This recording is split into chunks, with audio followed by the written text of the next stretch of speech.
Cher, pour entamer donc l'actualité nationale, une centaine d'étudiants placés en garde à vue au commissariat central suite aux violences entre étudiants et forces de l'ordre. C'était à l'université Cheikh Anta Diop de Dakar. Ouais, selon une source estudiantine, à ce stade, 107 étudiants sont placés en garde à vue au commissariat central, tandis que 30 autres ont été entendus dans le cadre de l'enquête.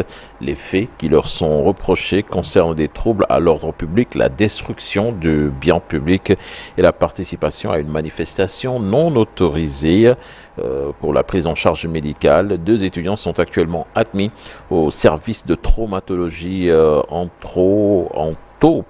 orthopédique plutôt, et le premier présente une fracture des 2 mains, mais aussi une fracture de la hanche consécutive à une chute du 2e étage. Une intervention chirurgicale est nécessaire, notamment au niveau de la main gauche. Le second souffre de fracture aux 2 pieds et doit également subir une opération chirurgicale. Diana Basseidouba.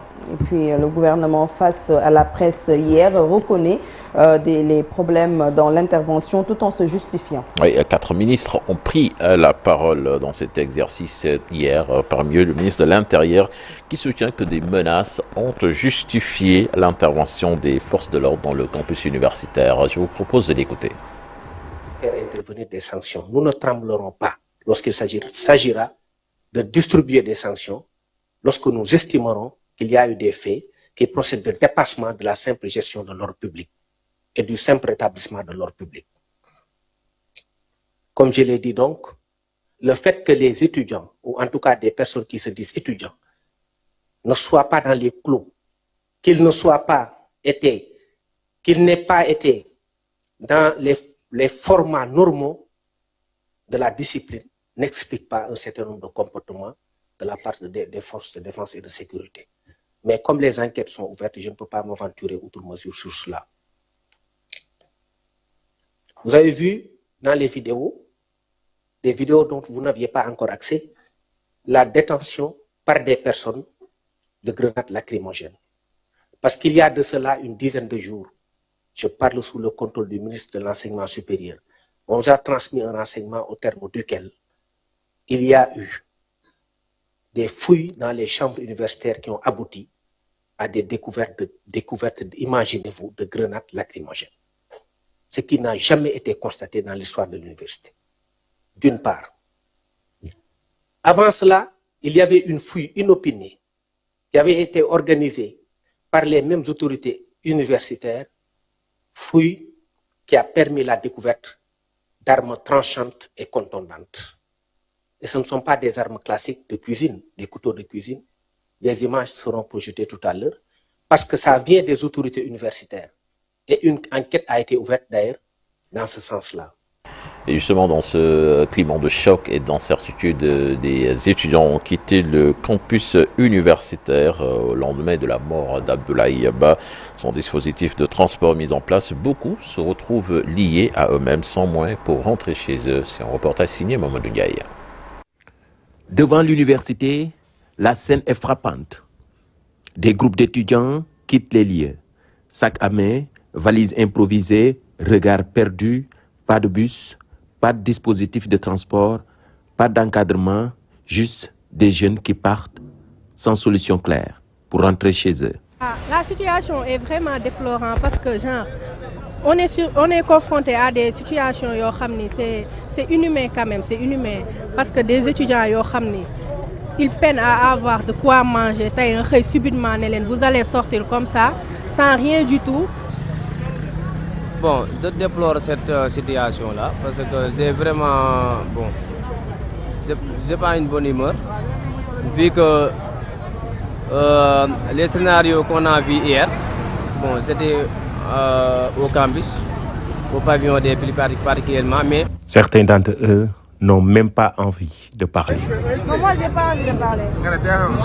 Après la mort d'Abdoulaye Ba, la peur, le choc et l'incertitude ont accéléré les départs, mais devant l'université, c'est surtout une crise humaine qui se joue. Des étudiants livrés à eux-mêmes, sans prise en charge, sans accompagnement, sans dispositif social.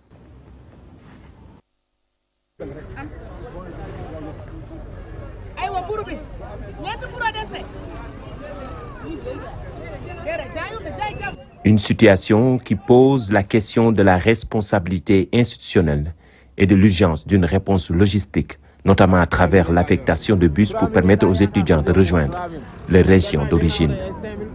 Voilà, merci beaucoup à Mamadou Ndiaye pour ce reportage. Et puis, Cheikh Tidiane Diaw, le secteur de l'éducation hier fortement perturbé suite aux violences au niveau de l'UCAD. D'abord à Bambey, où les étudiants étaient dans la rue pour soutenir leurs camarades de Dakar et compatir à la douleur qui frappe le monde universitaire.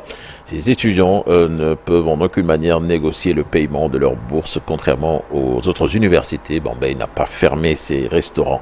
Le reportage de Babacar Diouf Ndongo Ndiaye.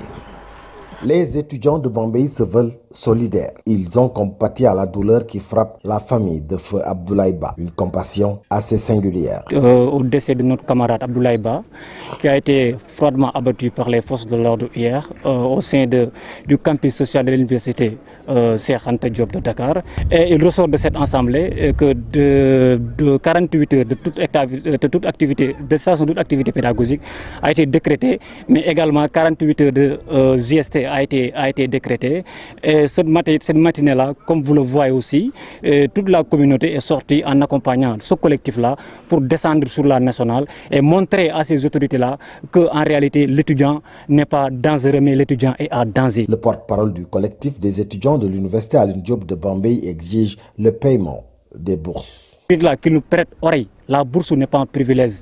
La bourse, c'est un droit. Et un droit, vous savez, le droit n'est pas négociable. Ce que nous reconnaissons.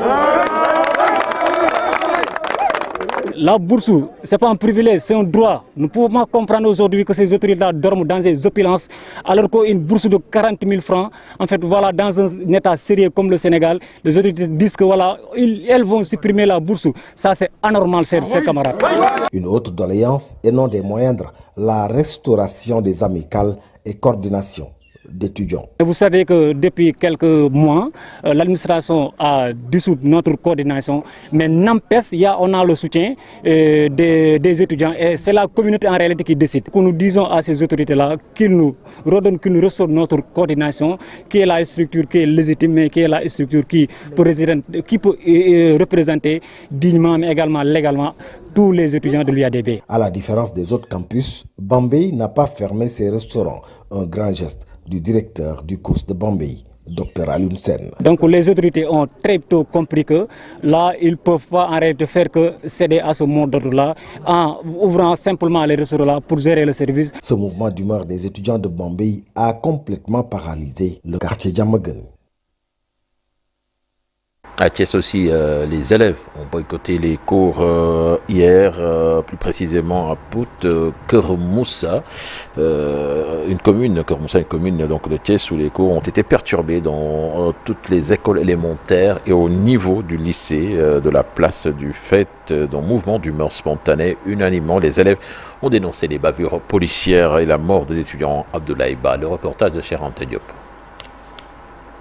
Les lycéens de Keur Moussa sont sortis déloger tous les élèves des autres établissements, improvisant une marche pacifique pour manifester leur colère et dénoncer la répression sanglante survenue à l'université Cheikh Anta Diop de Dakar, ayant entraîné la mort de l'étudiant Abdoulaye Ba en deuxième année de médecine. Aujourd'hui, on porte cette marche pacifique pour nos frères qui sont à l'université, parce que là-bas, ils vivent de l'enfer. On peut dire ça. Ici au Sénégal, l'État doit bien regarder ce qu'il doit faire. Les bourses, on les mérite. Il faut qu'on les donne. Et on n'est pas content parce que nos frères et sœurs, ils souffrent ces temps-ci. C'est pour cela qu'on s'en manifeste aujourd'hui. Trop, c'est trop, ont scandé les élèves contestataires de Keur Moussa qui demandent que soient situées les responsabilités. On veut la démission du ministre de l'Enseignement. Même scénario à Thiès, Pout et Kayar, où les élèves ont boycotté les cours et décrété 48 heures de grève.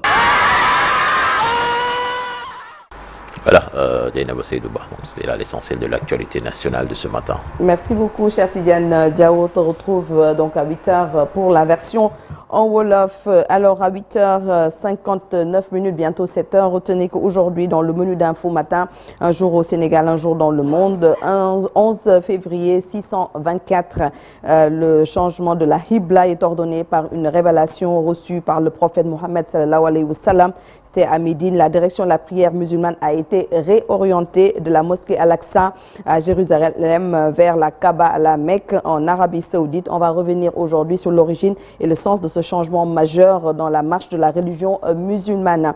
Focus société, l'angoisse de la famille de Bouddha, un des supporters sénégalais détenus au Maroc. Ousseynou Diop et Habib Seck ont rencontré sa famille. L'invité d'RFM matin, donc ce sera à 7h40. Djangat, nous aurons Mohamedoul Bachir Gueye, préventionniste, fournisseur de solutions en sécurité privée. On va parler de la mort de l'étudiant Abdoulaye Ba. Comment repenser la doctrine du maintien de l'ordre au Sénégal? Il va répondre à cette question. Et puis nous aurons donc le plaisir de recevoir aujourd'hui Aly Ngouille Ndiaye, ancien ministre de l'Intérieur, maire de Linguère. Tout de suite, l'actualité internationale avec Kia.